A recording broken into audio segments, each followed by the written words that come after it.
मी बोरकर गुरुजी, विश्वज्योतिषाचार्य, ब्रह्मांड ज्योतिष कार्यालय, मुक्काम पोस्ट रावेर, जिल्हा जळगाव, महाराष्ट्र. रावेरचा पिनकोड नंबर आहे 425508 आणि माझा मोबाईल नंबर आणि व्हॉट्सअप नंबर एकच आहे, तो लक्षात घ्या. 9850015558. ब्रह्मांड ज्योतिष कार्यालयाची शाखा कुठेही नाही.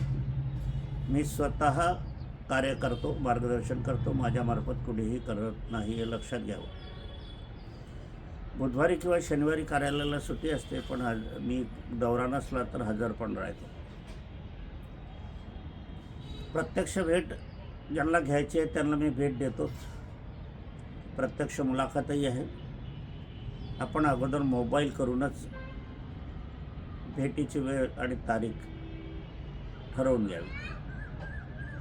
असो, आजच्या कार्याचा विषय सुरू करण्यापूर्वी माझी पत्नी स्वर्गीय सौ निर्मलाबाई बोरकर यांना अभिवादन करूया आणि आजच्या कार्याला सुरुवात करूया. गुढीपाडवा 19 तारखेला आहे. गुढीपाडव्याविषयी काही संघटना आहे, त्यांचा विरोध आहे, तर तो माझ्या मते आपण पण त्याच्यात संशोधन करावं की तो गैरसमजावर आधारित आहे. कारण गुढीपाडवाला आज हजारो वर्ष झालेली आहेत. राम ज्यावेळेला वनवास संपूर्ण अयोध्येला आले, त्यांच्या स्वागतार्थ ही गुढीची कल्पना त्यावेळेला झालेली आहे. परंतु त्याच्या अगोदर शक आणि हुण यांचे जे युद्ध झाले होते त्याच्यात विजय मिळाला होता. त्याच्या पित्यर्थ पण सुद्धा ही गुढी उभारणी आहे. त्याच्यापूर्वी पण हे असावी, काही ग्रंथामध्ये त्याची नोंद आहे. असं असताना शक सुरू झाला म्हणून पण हा आणि नवीन वर्षाची सुरुवात, कारण सृष्टीची सुरुवात या दिवसापासून झाली, म्हणून त्याच्या स्वागतार्थ गुढी. राजे, संभाजीराजे, हिंदुत्वनिष्ठ, देशभक्त, प्रणाम आहे त्यांना. असे शूरवीर इतिहासाच्या पानामध्ये फार क्वचित आहे. राजे शिवाजीराजे महाराज यांच्या पोटी संभाजीराजांचा जन्म झाला. एक तळपती तलवार होती, जाज्वल्य धर्माचं त्यांच्या मनामध्ये, तनामध्ये, रोमारोमामध्ये शिरलेलं होतं. त्यांनी मृत्यू पत्करला, परंतु धर्म सोडला नाही, निष्ठा सोडली नाही आणि ते इतिहासाच्या पानामध्ये सुवर्ण अक्षरांनी अजरामर झालेले आहे. आता काही संघटनाचा व्यक्ती यावेळेला काही तथाकथित लोकांनी अशाच प्रकारची गुढी उभारली होती आणि उत्सव साजरा केला होता, जे संभाजीराजांच्या विरुद्ध असतील त्यांनी. परंतु ह्याचाशी जुन्या पारंपरिक गुढीचे संबंध लावणं योग्य नाही. कारण मग जुने पारंपरिक हजारो वर्षापूर्वीचे संबंध त्याच्याशी, कारण शिवाजीराजांचा कालावधी आताच आला आहे आणि गुढी उभारण्याचा मुख्य उद्देश रामाशी आहे, शका होण्याशी आहे, नवीन संवत्सराशी आहे, नवीन वर्षाच्या प्रारंभीचे आहे, मांगल्याचं प्रतीक आहे, स्वागताचं प्रतीक आहे. तिथून नवीन वर्ष सुरू होते. म्हणून याला विसरून जाणं ते पण योग्य नाही. जी ती भूमिका जी आहे ती आहे. 19 म्हणून सर्वांनी गुढी उभारावी, घराच्या बाहेर उभारावी.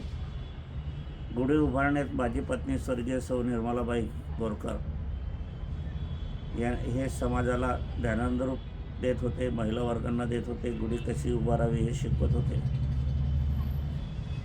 परंतु मेडिकलच्या यांनी तिचे प्राण हिरावून घेतले. ते शल्य माझा जीवात जीव असेपर्यंत राहणारच आहे. असो, गुढीपाडवाविषयी मार्गदर्शन 19 मार्चलाच गुढीपाडवाचा शुभ मुहूर्त आहे, हे लक्षात घ्यावं. प्रामुख्याने हा सण महाराष्ट्रीय आहे. इतर प्रांतीय मोठ्या प्रमाणावर साजरा होत नाही. खऱ्या अर्थाने भारतीय संस्कृतीचे नवीन वर्ष हे गुढीपाडव्यापासून सुरू होते. इंग्रजी आर्थिक वर्ष हे 31 मार्चला संपते आणि 1 एप्रिलला सुरू होते. भारतीय व्यापारी संस्कृतीचे नवीन वर्ष हे कार्तिक प्रतिपदा या दिवसाला बलिप्रतिपदा असे म्हणतात. हाच दिवाळीचा पाडवा असतो. व्यापारी वर्गाचे वहीपूजन याच दिवशी सुरू होते. यात जमा खर्चाच्या वहीवर प्रथम जे सुसंस्कृत व्यापारीगण आहेत तेच पहिल्या प्रथम माता पिता नमो नमाय, माता पिता देवोभ्याम असं लिहितात आणि नंतर मग बाकीची कुलदेवतेचं नाव, कुलदेवतांचं नाव आणि मग विष्णू लक्ष्मी गणपतीची नावं लिहितात. गणपतीचं नाव अध्यक्ष याच्यात असते.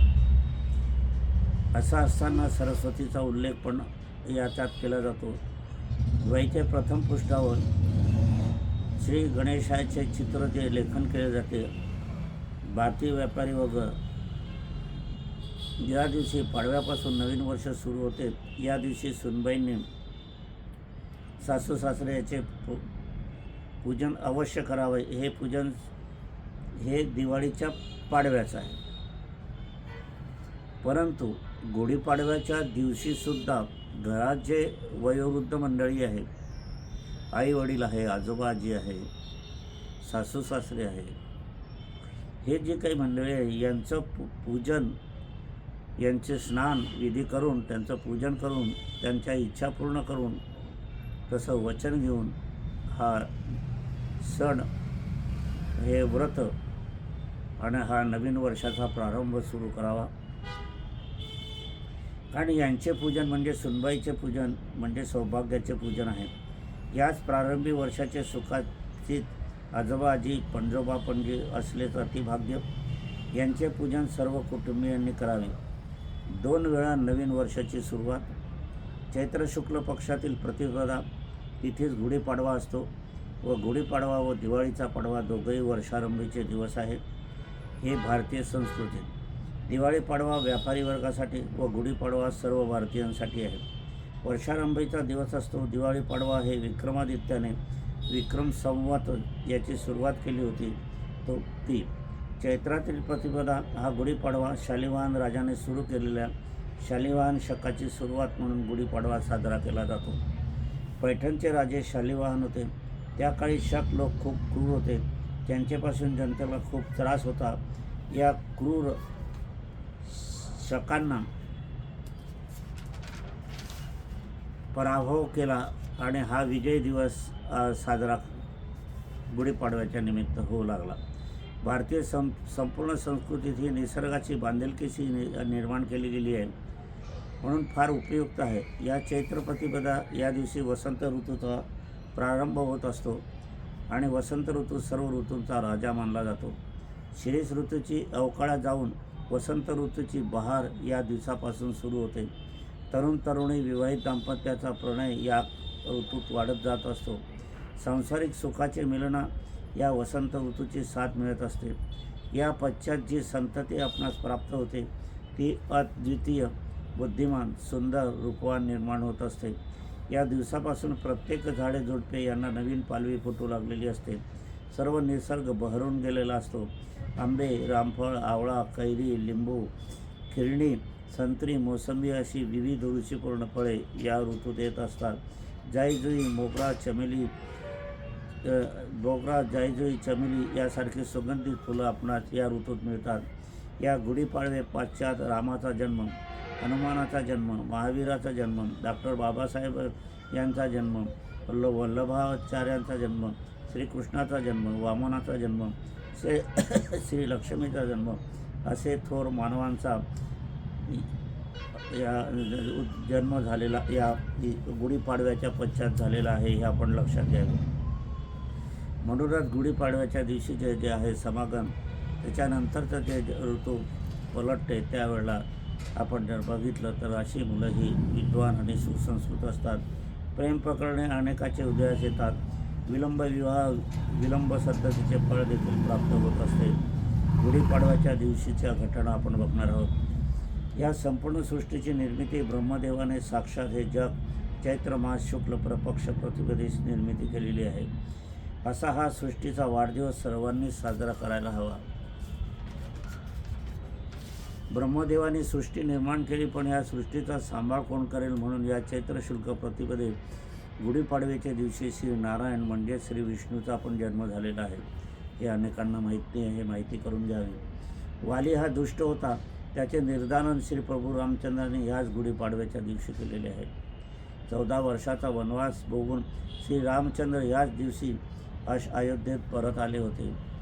नारद मुनी ब्रह्मचारी, पण त्यांना 60 पुत्र होते, म्हणून 60 संवत्सर याच गुढीपाडव्याच्या दिवसापासून सुरू होतात. भारतीय संस्कृतीत 3.5 शुभमुहूर्त सांगितलेले आहेत. गुढीपाडवा, विजयादशमी, अक्षय तृतीया हे पूर्ण शुभमुहूर्त व अर्धा शुभमुहूर्त हा बलिपदीचा असतो. परंतु अनेक जण अक्षय तृतीयेला अर्धा शुभमुहूर्त मानतात. तो मानवी दृष्टिकोनातून बरोबर नाही मला तरी वाटते. कारण या दिवशी आपले पूर्वज पृथ्वीवर पदार्पण करीत असतात. आपणाकडे जे जेवायला येतात, पाणी पिण्याला येतात. मग हा खऱ्या अर्थाने ईश्वराच्या वर प्रथम पुण्यकारी सर्वश्रेष्ठ असा शुभमुहूर्ताचा दिवस असताना अर्धा शुभमुहूर्त म्हणणे चुकीचे वाटते. अक्षय तृतीया हे आपण सर्वांनी लक्षात घ्यावे. या दिवशी इंद्राने गुढीची निर्मिती सर्वप्रथम करून ती गुढी सर्व भाविक जनतेला दिलेली आहे. ही आठवण कायमस्वरूपी राहावी म्हणून गुढी उभारावी. सृष्टीची निर्मिती झाली आहे, विष्णूचा जन्म झालेला आहे, श्री प्रभू रामचंद्राचे आगमन झालेलं आहे, नारद मुनी 60 संवत्सराची सुरुवात झाली आहे. अशा या भारतीय संस्कृतीच्या घटनांची आठवण राहावी म्हणून, स्मरण राहावे म्हणून प्रत्येक घराघरातून गुढी उभारली पाहिजेच. अनिवार्य आहे. आपली भारतीय संस्कृती आपण भारतीयांनी जपायला हवी. गुढीपाडवा दिनांक 19ला काही याबद्दल संभ्रम निर्माण झाला, आपण तो संभ्रम दूर करूया. या 2026च्या वर्षात दिनांक 19ला गुरुवार आहे. या दिवशी सूर्योदय सकाळी 6:45ला आहे व या दिवशी अमावस्या समाप्ती 6:54ला आहे. म्हणजे प्रतिपदा ही सूर्योदयाच्या 9 मिनिटानंतर सुरू होणार आहे. ही प्रतिपदा दिनांक 20 शुक्रवारी 28:53 पावेतो असणार आहे.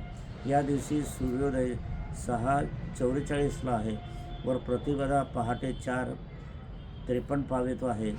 म्हणजे सूर्योदयकालीन प्रतिपदा 20 मार्चला मुळीच नाही. म्हणून शास्त्रशुद्ध शुभमुहूर्त हा गुरुवारी गुढीपाडवा या सकाळी 6:24 आपल्याला करायचा आहे. आपणास गुढी उभारावीची लागणार आहे ती सकाळी 6:54 गुरुवार दिनांक 19 मार्च 2026चे सकाळी 6:54 आपल्याला गुढी उभारायची आहे. गुढीचे सोहळ्याचा रंग आपण एकसारखा रंग घेतो, परंतु त्याच्याबद्दल आपण शास्त्राप्रमाणे पाळलं पाहिजे. घरातील जी स्त्री ज्येष्ठ असेल व ती सौभाग्यवती असेल, तिची जन्मराशीप्रमाणे गुढीला जे सोहळे साडी वापरतात त्याचा रंग पुढीलप्रमाणे करावा. काही वेळेला निधन झालेले असेल अशा व्यक्ती, तर त्याच्याप्रमाणे त्यांचंच हे करावं. कारण संतती मुलगा आहे, नातू आहे, पंटू आहे, यांचं महत्त्व अशा सणांना आहे, परंतु या बाबतीत मात्र नाही. मेष आणि वृश्चिक राशी ज्या आहे त्यांनी नारंगी ऑरेंज भगवा वस्त्रचं सोहळं म्हणतात ते आपल्याला गुढीला लावायचं आहे. वृषभ तुला यांनी पांढरे स्वच्छ, मिथुन कन्या हिरवा पोपटी, कर्क यांनी निळा फिकट निळा, सिंह राशीने लाल रक्तवर्ण, धनु मीन राशीने पिवळा आंबा कलर, मकर शनी राशीने मोरपंखी जांभळा. काठीवरील लोटात कसा घ्यायचा, तांब्या फुलपात्र कोणत्या धातूचे घ्यायचे आपण ते बघणार आहोत शास्त्रशुद्ध. मेष वृश्चिक राशीने तांबेचा, वृषभ तुला राशीने चांदीचा स्टीलचा, मिथुन कन्या राशीने कासे धातूचा किंवा चांदीचा, कर्क सिंह राशीने पितळेचा, धनु मीन राशीने पितळीचा, मकर कुंभ राशीने पितळीचा, चांदीचा किंवा स्टीलचा. आता आपण पुढे पाहणार आहोत की गुढी उभारण्याचा मुहूर्त कोणता आहे. तर सकाळी 6:54 सकाळी 10च्या आत सर्वप्रथम माता पिता पूजन करायचे, देवी देवतांचे पूजन करायचे, नंतर गुढीचे पूजन करायचे. काठीवर सोहळे, त्यावर फुलपात्र, तांब्या लोटा, या खाली कडुलिंबाची डहाळी, साखरेचा हार, फुलांचा हार, फुलपात्राला चोहोबाजूने ओले कुंकू गंध अक्षत लावा. गुढीचे स्थान घराच्या दर्शनी भागाला सर्वांना दिसेल असे लावा आणि गुढीच्या खाली रांगोळी अवश्य काढा. नैवेद्य पूजन: पुरणाची पोळी, साजूक तूप, तांदळाची खीर, पुरणपोळी ही शक्यतोवर हरभऱ्याच्या डाळीची आणि गुळाची केलेली फार उत्तम. गुढीपूजन झाल्यावर पुढील मंत्र जाप करायचा आहे आपल्याला. ब्रह्मध्वज नमस्तुतेय सर्वाभीष्ट फलप्रद प्राप्तेस्मि न संवत्सरे नित्यं मृदुगले मंगल कुरु कुरु. गुढीपाडवा आणि दिवाळी पाडवा हे 2 दिवस मातापित्यांचे असतात. त्यांना नवीन वस्त्र प्रावणे घ्या, त्यांची नवीन शय्या करा, त्यांचे शय्यन कक्षात नवीन रंग द्या, त्यांचे शय्यन कक्ष सुशोभित करा, सर्व सेवा साधनायुक्त करा, त्यांचे मातापिता पूर्वजांचे फोटो लावा, त्यांचे पूजन करा. प्रतिज्ञा: यावेळेला मातापित्यांचे चरणस्पर्श करून आपण प्रतिज्ञा घ्यावी. आम्ही तुमचे वंशज आहोत, आम्ही तुमचे वंशज आहोत. घराण्याचे पूर्वजांचे स्मरण सदैव करू आणि घराण्याविषयी ज्या काही परंपरा आहे, जे रीतिरिवाज आहे, संस्कृतीप्रमाणे घराण्याप्रमाणे मातापित्याच्या आज्ञेने आम्ही ते व्यवस्थितरित्या त्या नियमाचं पालन करू. मातापिता तुमच्या आज्ञेचे पालन आम्ही नेहमी करू. घराण्याला कलंक लागेल अशी कृत्य आम्ही कदापिही करणार नाही. घराण्याचे सर्व रीतिरिवाजाचे पालन करू असे चरण स्पर्श करून आपण प्रतिज्ञा आपल्याला घ्यावयाची आहे. यामध्ये लज्जा बाळगू नका. घरातील सर्वांनी ही प्रतिज्ञा घ्यावी. आता हे झालं आणि मग गुढी कोणी 4 वाजता उतरवते किंवा दुसऱ्या दिवशी उतरवते, तसं नाही. सूर्योदयाच्या आत गुढी त्याच दिवशी उतरावायची आहे. गुढी उतरण्यापूर्व नेहमीचे पूजन, नैवेद्य अर्पण, नंतर सूर्यास्त या दिवशी सायंकाळी 6:48 आहे. नंतर सायंकाळी 6:18 नंतर ते 6:48च्या आत गुढीचं समापन करायचं आहे. 6:48 नंतर करू नका, हा अशुभ काळ असतो. आपल्याला 6:18 नंतर 6:48च्या आत, 6:18च्या नंतर आणि 6:48च्या आत उतरावी. पूजन वगैरे करावं, नैवेद्य अर्पण करावं, समापन करावे. ही गुढी मीन राशीची असून विष्णू स्वामी गुढीचे समापन मीन राशी गुरुस्वामीत आहे, म्हणून विष्णूचे पूजन करावे. गुढी उतरण्यापूर्वी पुढील मंत्र जाप करावा. सर्वांनी हा लिहून ठेवावा. आजपर्यंत कोणीही हा मंत्र आपल्याला दिलेला नाही, सांगितलेला नाही, म्हणून लिहून ठेवा. ब्रह्मध्वज शुभांती शुभवंदने शांती समापन विधी पूज्यन्ते. नूतन वर्षांती शुभांती शुभम आगमने. ब्रह्मध्वज प्रतीक्षा करोनी नमो नमाय. माता सौभाग्यवती, पिता सौभाग्यशाली, चरणस्पर्श नमो नमाय नमस्तुतेय. पुन्हा आपण म्हणूया. ब्रह्मध्वज शुभांती शुभवंदने. ब्रह्मध्वज शुभांती शुभवंदने शांती समापन विधी पूज्यन्ते. नूतन वर्षांती शुभांती शुभ आगमने. ब्रह्मध्वज प्रतीक्षा करोनी नमो नमाय. माता सौभाग्यवती, पिता सौभाग्यशाली, चरणस्पर्श नमो नमाय नमस्तुते. ब्रह्मध्वज शुभांती शुभवंदने शांती समापन विधी पूज्यन्ते. नूतन वर्षांती शुभांती शुभ आगमने. ब्रह्मध्वज प्रतीक्षा करोनी नमो नमाय. माता सौभाग्यवती, पिता सौभाग्यशाली, चरणस्पर्श नमो नमाय नमस्तुते.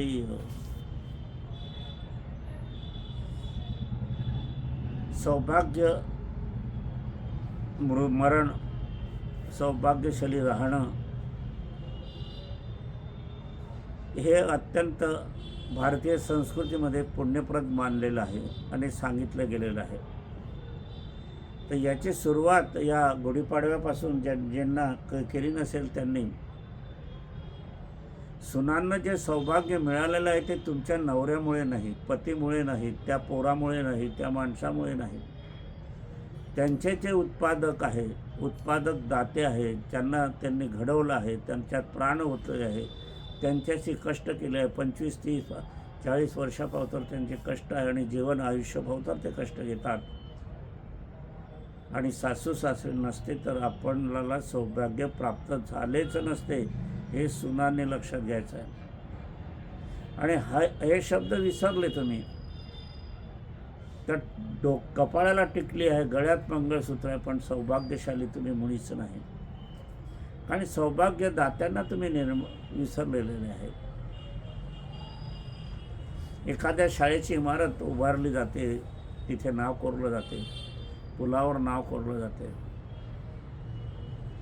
तर ह्या ठिकाणी आपलं जे घर आहे, घरपण आहे, घराला घरपण द्यायचं असेल आणि घरामध्ये शांतता आणि वैभवशाली जीवन जगायचं असेल तर माता पिता शिवाय नाही. कारण त्यांचीच संपत्ती आहे, त्यांचंच धन आहे. तुम्हाला दिलेला जो पती आहे तो त्यांचाच आहे, संपूर्णरित्या तो त्यांचाच आहे. याच्या व्यतिरिक्त तुम्ही बाजारातून काही पती आणलेला नाही किंवा तुम्ही निवडलेला नाही. तर हा दैवाधीन योग माता पित्यांचा जो असतो ते श्रेष्ठ असतात. गणपतीने सुद्धा माता पित्यांचा पूजन केलं आहे, नमस्कार केला आहे. पुंडलिकाने तर माता पिता सेवा करत आहे मी, त्यांनी वीट फेकली तेव्हा तर तुम्ही उभे राहा विठोबा, उभे राहिले, आसपाव तर तिथेच उभे आहे. कोणाही महाराजांचं ऐकून किंवा कोणाचंही ऐकून मृत व्यक्तीचे फोटो लावू नका हे म्हणणं अत्यंत चुकीचं आहे आणि मूर्खपणाचं आहे. देवी देवतांचंही रामाला मृत्यू आला, कृष्णाला मृत्यू आला, त्यांचे आपण लावतो की नाही? जागोजागी पुढाऱ्यांचे फोटो लावतो की नाही आपण? राजे रजवाड्यामध्ये 7-7, 8-8 पिढ्यांचे फोटो आपण बघतो की नाही? मग आईवडिलांचेच फोटो लावण्याला यांचं काय असते? त्यांचं कुठेतरी स्वतःचं आईवडिलांचे नाकारते असतात, कारण ते कुपुत्र असतात म्हणून. जे कुपुत्र असतील ते लावणार नाही, पुरहार घालणार नाही, नमस्कार करणार नाही, श्राद्ध करणार नाही आणि पुढचा जन्म तसाच मिळेल. आणि सौभाग्यवती तुम्ही आईवडिलांना सासू सासऱ्यांना विसरत असाल तर सौभाग्य हे हिरावलं जाईल.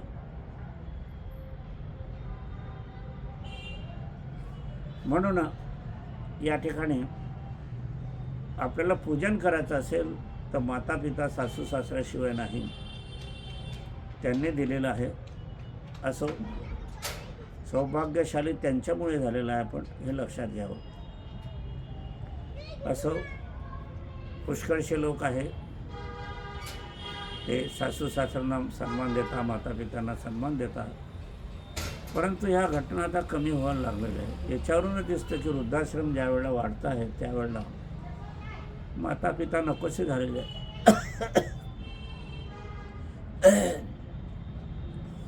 आणि एक असं आहे की मी कमवलो असं आहे, मला नोकरी आहे, माझा पगार आहे, पॅकेज आहे, धंदा आहे, व्यवसाय मी कमवला आहे. तुम्ही काहीच कमवलं नाही. मूळ बीज आहे ते माता पित्यांचं आहे, त्यांचा प्लॅटफॉर्म आहे. नेहमी आपण जो सद्गृहस्थ असतो, मग तो स्त्री असो पुरुष असो, आई वडिलांच्या आशीर्वादाने, सासू सासऱ्याच्या आशीर्वादाने असं म्हणायला पाहिजे. सुनबाईने नेहमी सासू सासऱ्याच्या आशीर्वादाने मी मिळवत आहे हे त्यांचं आहे. मुलांनी, नातवांनी, पंतूंनी सुद्धा हेच म्हणायला पाहिजे की आजोबांनी, पंजोबांनी, माझ्या आईवडिलांनी आशीर्वादाने मी हे सर्व चाललं आहे. तरच आपली संपत्ती टिकणार आहे, हे लक्षात घ्या. समाजामध्ये पाहताना, डोकावून पाहताना बघा, एका पिढीमध्ये संपत्ती अनेकांची नाहीशी होते, 2 पिढीत नाहीशी होते.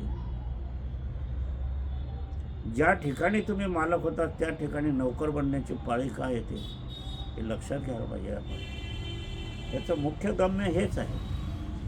आज तुम्ही भारतामध्ये कुठेही जा, जे बाजारपेठ जे आहे त्या बाजारपेठात, जुन्या बाजारपेठेत पहा, त्याच्यातील 99.99 जे आहे बसलेले लोक ते आजोबाच्या गादीवर, वाडवडिलांच्या गादीवर, वाडवडिलांच्या त्या दुकानाच्या स्थायीवर बसलेले आहे. असो, आजच्या कार्याचं समापन इथेच करूया. माझी पत्नी स्वर्गीय सौ निर्मलाबाई बोरकर यांना अभिवादन करूया. आणि आजच्या कार्याचं समापन करूया. ज्यांना यंत्रसिद्धी हवी असेल त्यांनी लवकर मागवून घ्यावी, कारण यंत्रसिद्धी रोज जवळजवळ 25 ते 30 पाकिटं येतात आणि ती वाटप होते आहे. आणि पुढचं माझं शरीर स्वास्थ्य 77-78 वय, पुढे कार्यक्रम हा होईल की नाही, कारण मग डोळ्यानं दिसणार नाही, कानानं ऐकू येणार नाही, शरीर थकेल, हे तर सगळं प्राप्त आहे. जन्म सत्य नाही, मृत्यू सत्य आहे आणि मृत्यू मी आनंदाने स्वीकारणार आहे. चांगल्या स्थितीत मृत्यू यावा हीच अपेक्षा, तुमच्या सदिच्छा आहेच. सर्व माझे श्रोतेगण, सर्व माझे मित्रपरिवार, सर्व नातेसंबंधित आणि सर्व मानवजाती, स्त्री पुरुष सर्वांना सुखाचे दिवस असो, सुख समृद्धीचे दिवस असो, आरोग्य संपन्न दीर्घायुष्य आपण व्हावे, आपले काही पीडागिडा असेल ती नष्ट व्हावी, टोक नजर बाधा दूर व्हावी, आपण उन्नत व्हावं, मुलं बाळं आपल्या घरामध्ये नांदावीत, सुख समाधानाने आपण संसार करावा आणि सुख समाधानाने संसार करत असताना घरातील प्रत्येकाला मान सन्मान वयोमानाने द्यावा, असा शुभ आशीर्वाद मी तुम्हाला देतो. हे कार्य माझी पत्नी स्वर्गीय सौ निर्मलाबाई बोरकर यांचं असल्याकारणाने स्वर्गातूनही तिचे आशीर्वाद आपलं प्राप्त होणार आहे, लक्षात घ्या. असो.